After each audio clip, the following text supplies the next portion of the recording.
So, weed and guns. In California and many other states that have decriminalized it, I'm specifically going to be talking about California today. It's a fairly simple topic to discuss, but kind of confusing for most people. And I kind of wanted to talk about that, especially after all the people that asked me about it in my How to Buy a Gun in California video. So, we're going to go into that today.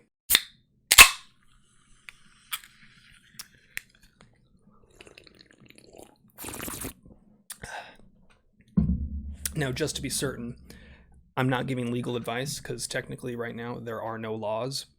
However, this is just information for you to use to potentially make your own decisions. I'm not going to advise that you break the law. In fact, breaking the law would be something that could get you in a lot of trouble.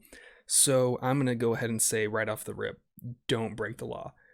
Now let's get into what the law is. So California, like many other states, and this information may be helpful to people in other states with decriminalized or recreational or medicinal marijuana licenses. This might be helpful for you, but I'm going to specifically reference California as that's what I'm aware of. Now, in California, it is currently legal if you're over the certain age to medicinally or recreationally use weed, marijuana, pot, whatever it is that you want to call it, the devil's lettuce, who cares? It's legal. However, state laws and federal laws sometimes conflict. And right now we see it conflict in the opposite way that it usually does. Typically, a state enacts a more strict law or puts more requirements on a certain activity. In this case, California has said that this is legal to do, but the feds still say that it isn't. So it's kind of a complex topic. California is fine with you smoking weed. The federal government, on the other hand, still considers weed a Schedule I substance, and it's basically the same thing as meth, heroin, all these other drugs that are horrible. But that's a topic for another day. I don't care about weed. I don't smoke weed.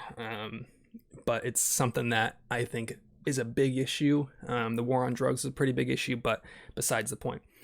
Going back to the federal government, if you look at the federal form, the 4473, the document that you fill out for any firearms transfer in California and pretty much every firearms transfer in any other state, we look at the questions that it asks, the yes-no questions.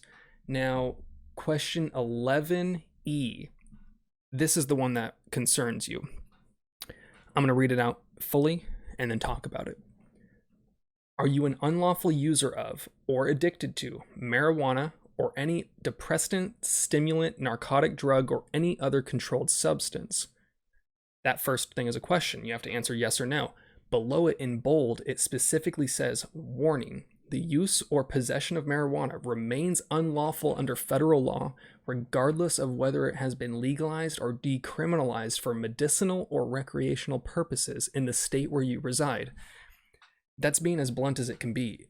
In the state that you live in, they might say weed is fine. The federal government still considers the ownership or the use of weed and guns at the same time to be a criminal act. Now, this gets confusing because a lot of people will say, I have my medical marijuana card. If I let it expire, or if I remove it from my name, or if I don't get it, or if I do have it still, will that affect me?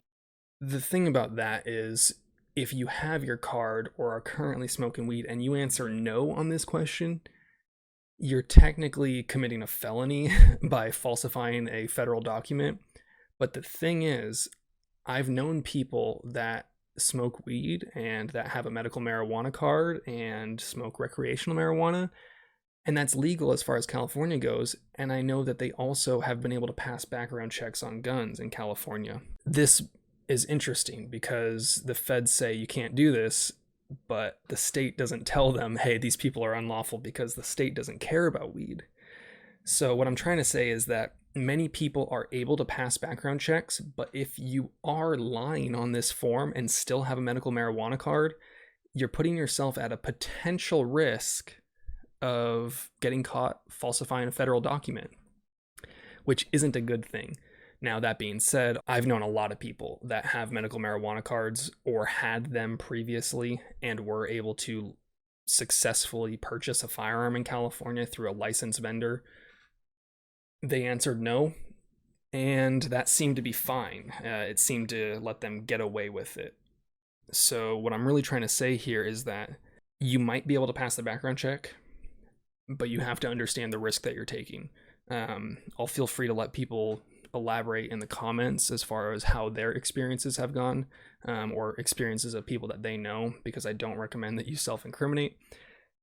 General idea is don't have a medical marijuana card. If you don't have a medical marijuana card, there's nothing physically documenting saying that you are an unlawful user or addicted to any Schedule 1 substance. It's a tough topic to talk about because, like I said, I'm not a lawyer and I'm not going to be the one backing you up in court if you do get caught. But I know many people who were able to buy guns successfully, and that this didn't stop them. So I'm going to let you kind of use that information as it affects you or as you feel fit with it. But like I said, understand the risks of answering no when you technically are, as far as the federal government is concerned, an unlawful user of a controlled substance. Like always, stay safe, take care. Maybe think about taking someone to the range this weekend. Maybe think about talking about guns in a responsible manner with other people. If there's a topic you want me to cover, drop a comment, let me know. Hope this has been helpful. Have a good day, y'all. Peace.